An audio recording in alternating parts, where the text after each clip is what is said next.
Camerounaises, Camerounais, mes chers compatriotes, le drame national qui se déroule sous nos yeux m'amène à m'adresser à vous ce jour sur deux sujets qui interpellent la plupart des Camerounais.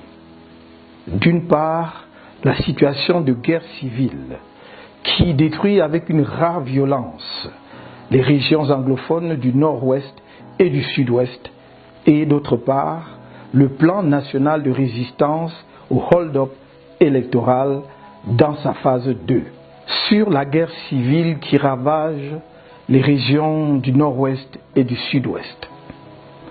Les populations de ces deux régions sont confrontées depuis quelque temps à une escalade des atrocités de toutes sortes. Arrestations arbitraires, exécutions sommaires, jugements extrajudiciaires, destruction des biens, etc. Cela dans l'indifférence totale du pouvoir en place. Certaines statistiques font état de plusieurs centaines de morts dans les deux régions, comprenant des militaires, des séparatistes et des civils, et de plusieurs centaines de milliers de populations déplacées. Le pouvoir de Yaoundé a privilégié, depuis le début de ce conflit, le recours aux armes, qui ne contribuent qu'à exacerber la situation. En raison des défaillances de son leadership et de sa gouvernance, il devient chaque jour plus clair que ce pouvoir a perdu toute crédibilité, pouvant lui permettre d'apporter l'apaisement nécessaire et de résoudre ce problème de manière satisfaisante pour tous les protagonistes du conflit. Or, si rien n'est fait rapidement, il est à craindre que l'escalade observée ne débouche sur une guerre totale. Lors de la campagne électorale, j'avais pris l'engagement qu'une fois élu, le problème de nos compatriotes du nord-ouest et du sud-ouest sera l'une de mes priorités. Aussi, fort de la confiance que vous m'avez accordée, et face à l'escalade des souffrances dans les deux régions anglophones du nord-ouest et du sud-ouest, qui fait de la résolution de ce problème une urgence absolue, j'interpelle les différentes parties prenantes à travers les propositions ci-après, qui visent à apporter des solutions concrètes aux griefs de nos compatriotes des deux régions directement concernées, dans le respect de l'unité de notre nation. Ainsi que je l'ai indiqué dans mes différentes déclarations antérieures, ma démarche pour la résolution de cette crise est sous-tendue par la condition préalable que les sécessionnistes s'engagent à renoncer à la partition du pays et à la recherche d'une telle partition. Considérant que cette condition préalable sera acceptée de tous, je propose les actions suivantes à toutes les parties prenantes. Au plan militaire, j'appelle à un cessez-le-feu immédiat et à la mise en place d'un processus de désarmement, démobilisation et réinsertion des combattants insurgés. Je demande une amnistie générale au bénéfice de toutes les personnes impliquées dans ce conflit, assortie d'une libération des personnes détenues dans ce cadre. Au plan humanitaire, j'adresse un message de profonde compassion aux familles des personnes décédées dans le cadre de ce conflit fratricide, notamment parmi les forces de défense nationale et les populations civiles. Mes prières accompagnent également les victimes blessées et leurs familles. Face aux atrocités subies par les populations des régions concernées, des mesures urgentes s'imposent. Dans cette optique, j'adresse aux populations du nord-ouest et du sud-ouest un message d'encouragement et de solidarité dans leurs souffrances et les exhorte à se préparer à regagner leurs villes et villages dès que les conditions seront réunies à cet effet. Je voudrais vous assurer que des initiatives sont prises dès à présent en direction de la communauté internationale pour arrêter le conflit et les atrocités qu'il entraîne. Des mesures seront prises pour la compensation des pertes des biens liés à ce conflit, y compris la reconstruction des maisons détruites et l'allocation aux victimes des pertes de dotations financières pour leur permettre de démarrer leurs activités. Je demande que des dispositions soient prises dès à présent pour aller chercher nos compatriotes réfugiés au Nigeria du fait de ce conflit, d'une part, et pour ramener les populations qui ont trouvé refuge dans les forêts, d'autre part. J'en appelle à la solidarité et à l'indignation de mes compatriotes francophones par rapport au sort de leurs frères et sœurs des régions du Nord-Ouest et du Sud-Ouest. Je voudrais souligner à leur intention que ce qui se passe dans cette partie de notre pays nous concerne tous directement. Ne cédez point aux sirènes de la division. Le socle de notre combat politique est l'édification d'une république fraternelle et solidaire dans le cadre d'un Cameroun uni. C'est pourquoi la mort ou la souffrance d'un compatriote, quel que soit son lieu de résidence ou d'origine, doit nous concerner comme s'il s'agissait de nous-mêmes. Ne nous laissons pas aller à l'indifférence ambiante, dont on ne se réveille souvent que lorsqu'on est devenu soi-même victime de l'inacceptable. Dans cette optique, je crois qu'il est plus que temps de prendre des initiatives concrètes de solidarité avec nos frères et sœurs anglophones. Aussi, je demande aux populations des régions francophones du pays de mettre en œuvre avec engagement et détermination les mesures suivantes. A.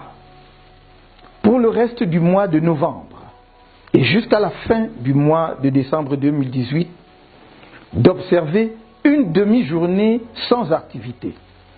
Villes et villages morts, tous les lundis, à partir de 13h, afin d'amener le pouvoir à prendre, sans plus tarder, les mesures significatives nécessaires pour engager la résolution de la crise qui ravage les régions concernées, en sorte que les populations de ces régions passent les fêtes de fin d'année dans leurs familles. Les Camerounais de l'intérieur et de la diaspora sont amenés à manifester leur solidarité la plus généreuse envers les familles des régions du Nord-Ouest et du Sud-Ouest, particulièrement touchées par le conflit en cours, par des dons, notamment en denrées alimentaires, vêtements, argent, etc., afin que ces familles passent des fêtes de Noël et de fin d'année moins difficiles. Les dons doivent être envoyés à la fondation Aya Foundation, dont le responsable est M. Abine Aya. L'adresse de la fondation est mentionnée en bas de votre écran. B. Du 1er au 15 janvier 2019, si aucune mesure significative pour résoudre la crise anglophone n'est prise par le pouvoir, la durée des villes et villages morts sera étendue à une journée entière, tous les lundis, comme dans les régions anglophones. C. À partir du 16 janvier 2019, si le pouvoir persiste dans l'option militaire et le refus de toute initiative politique pour régler la crise dans les régions anglophones du pays, j'appellerai les Camerounais de toutes les régions et jusque dans les moindres villages à de gigantesques marches pacifiques tous les samedis. Car, bien que mon souci constant soit d'épargner les vies des Camerounais, nous ne pouvons laisser sans rien faire que continue de couler comme un torrent le sang de nos compatriotes, pour la plupart d'innocentes et paisibles populations, ou de nos soldats de toutes origines régionales, embarqués dans une sale guerre. Que le régime nous tue tous, s'il le veut. Mais nous ne nous bornerons plus à des propositions dont il se moque complètement. Nous allons agir jusqu'à ce qu'une solution politique adéquate soit apportée à cette crise. C. Au pouvoir, je demande d'arrêter le recours aux armes, car il ne peut constituer une solution à un problème politique. Je l'exhorte à recourir au dialogue inclusif, comme de nombreuses instances nationales et internationales l'ont recommandé. Je formule des prières pour les victimes militaires tombées sur le champ d'une guerre injuste contre leurs propres frères et sœurs. Une guerre absurde que les dirigeants civils de l'État leur font faire au lieu de prendre leurs responsabilités politiques pour y mettre fin, à défaut de l'avoir évité. Nos soldats exténués et mutilés pour certains ne savent plus pourquoi ils se battent. Amener des soldats camerounais à tirer sur les insurgés camerounais avec un armement sommaire, voire dérisoire, ne peut être un but de guerre suffisamment motivant pour ceux qui sont amenés à sacrifier leur vie. J'exhorte les éléments des forces de défense nationales à s'abstenir de recourir à une violence disproportionnée contre leurs propres compatriotes. À nos compatriotes qui ont pris les armes dans un dessein sécessionniste, je voudrais dire que j'entends fort bien leurs griefs contre le régime au pouvoir, lesquels ont pu les amener à une telle radicalité. Il s'agit notamment de l'absence d'une autonomie effective, permettant en l'occurrence aux régions anglophones du pays de s'occuper de leurs propres affaires, la non prise en compte de la spécificité culturelle née du particularisme historique des populations anglophones et de manière plus générale les injustices, la discrimination et les inégalités entre citoyens, le défaut d'un développement équilibré de toutes les régions et la promotion d'un État hyper centralisé où une poignée de personnes s'enrichit au détriment du plus grand nombre.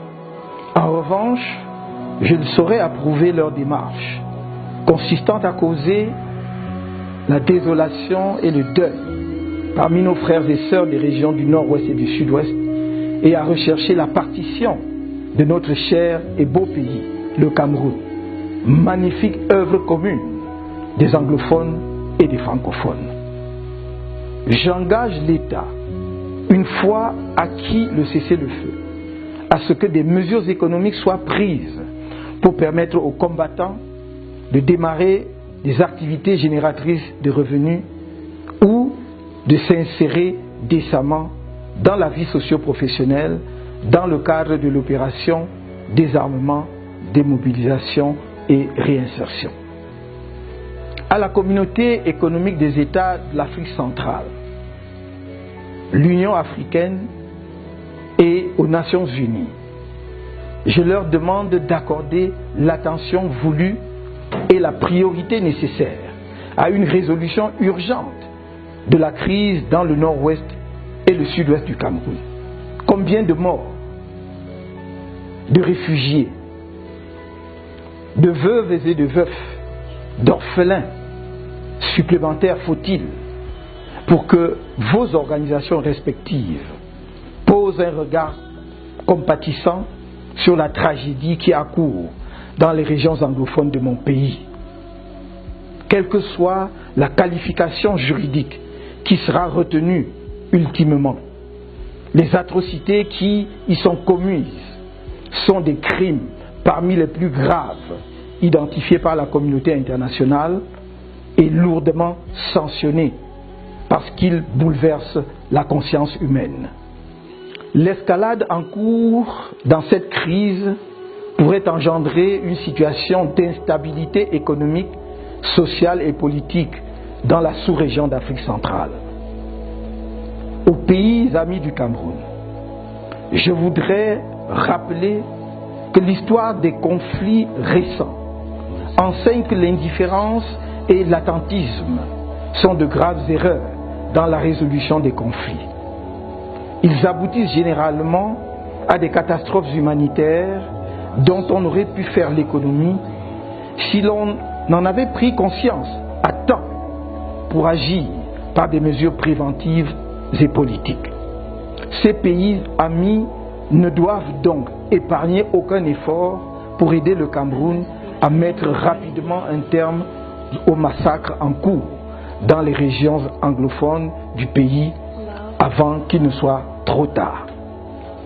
Sur le plan politique, il convient de reconnaître que la crise qui sévit dans les régions du nord-ouest et du sud-ouest provient du refus de prendre en compte leurs spécificités historiques et culturelles, conséquence de la double administration britannique et française sur le Cameroun à l'issue de la Première Guerre mondiale.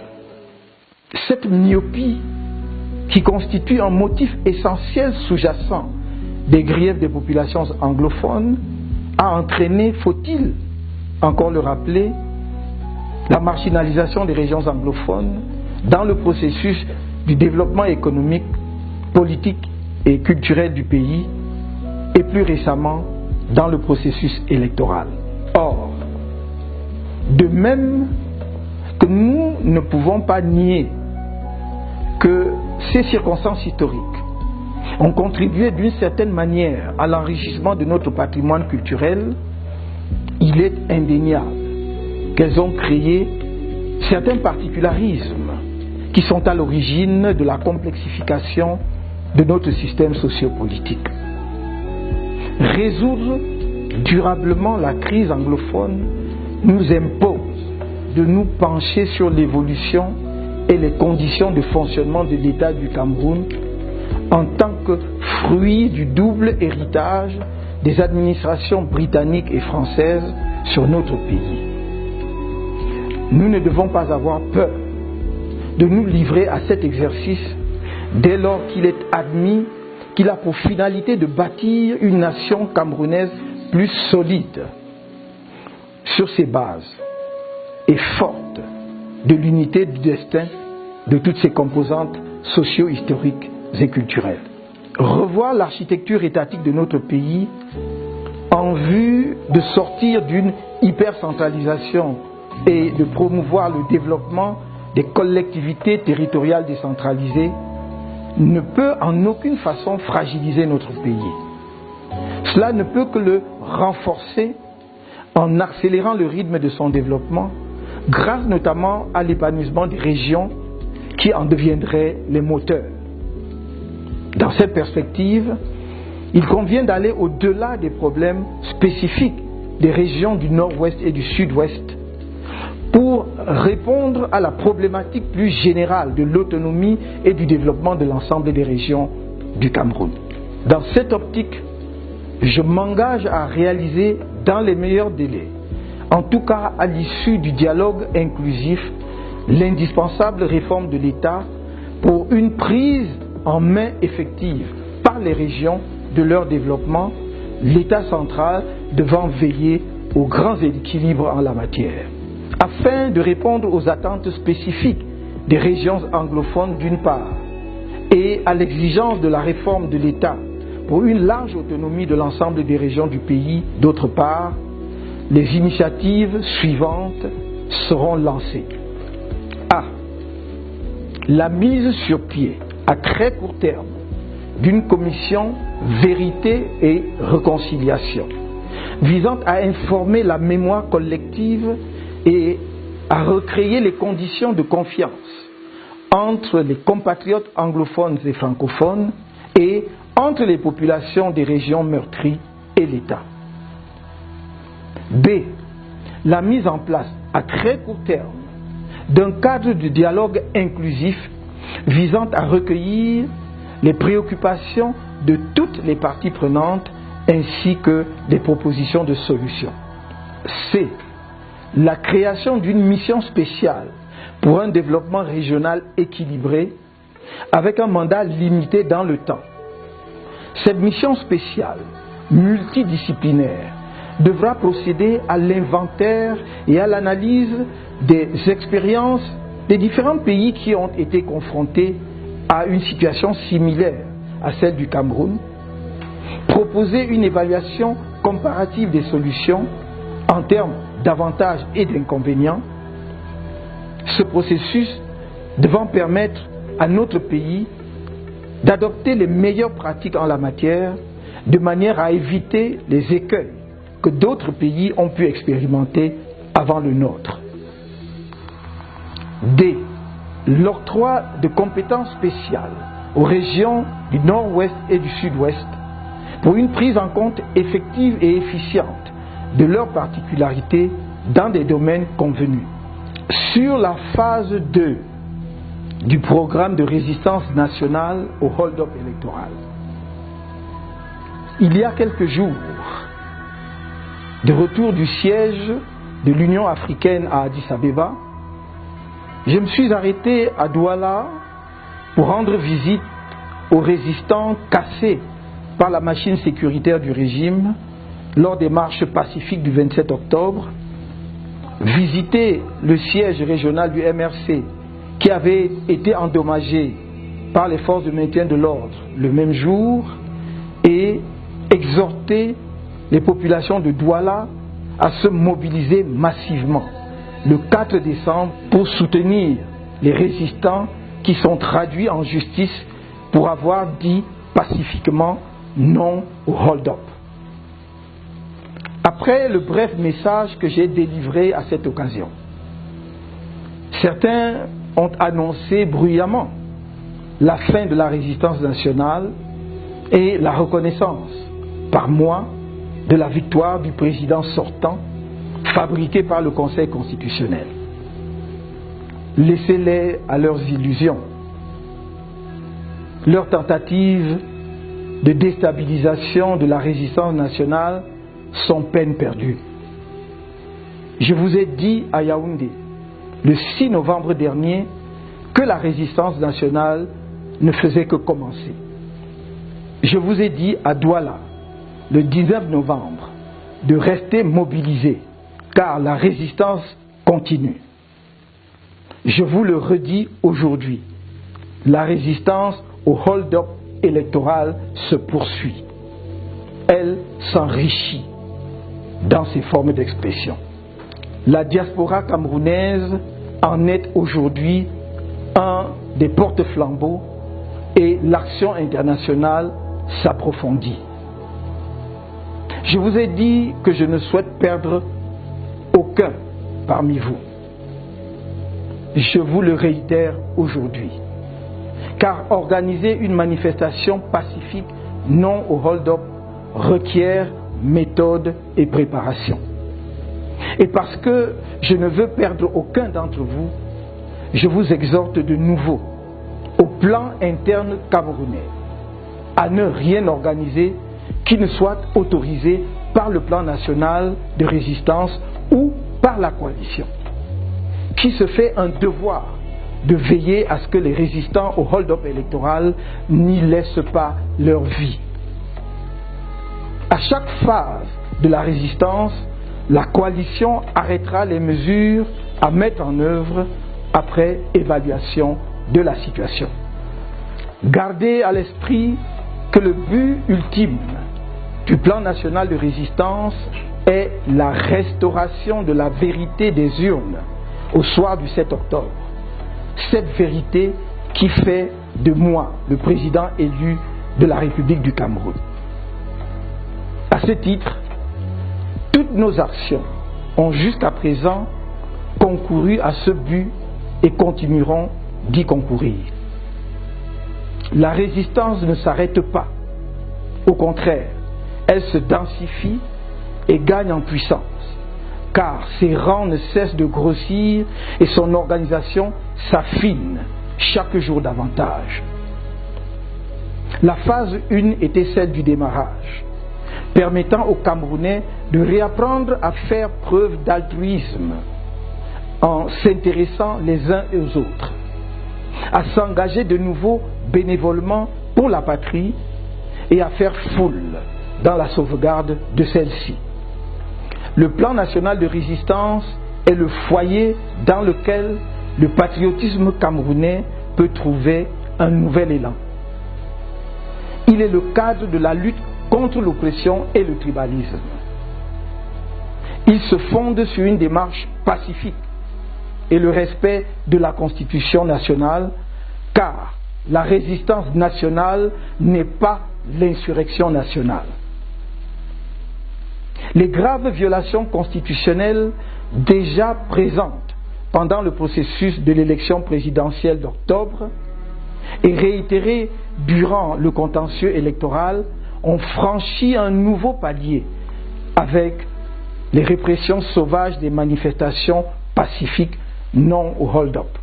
Le non-respect des libertés et droits constitutionnels des citoyens camerounais engagés dans la résistance en est une preuve, puisque les manifestations publiques, qui plus est, pacifiques comme les nôtres, sont garanties par la Constitution camerounaise. Une autre preuve est le recours systématique à la torture et l'usage d'autres formes de violence telles que les sévices corporels par les forces de maintien de l'ordre sur des manifestants pacifiques.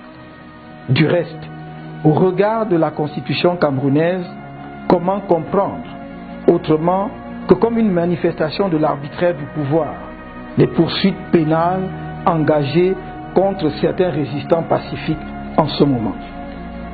Sachez que, sans surprise, la deuxième phase du plan national de résistance montrera que ces violations constitutionnelles se prolongent par des violations des lois ordinaires, par le régime sortant et, de fait, sorti par les urnes.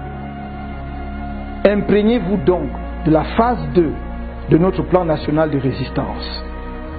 Suivez attentivement ce plan dans ces deux nouveaux points qui enrichissent ceux de la phase 1, en sachant que nos actions visent des objectifs stratégiques précis. Faites-nous confiance, à moi-même et à la coalition. Je vous le redis, je ne vous abandonnerai pas, je ne vous trahirai pas, car je sais, plus que quiconque, qu'ensemble c'est possible. Alors, c'est ensemble que nous continuerons de dire non au hold-up électoral. Vive le Cameroun!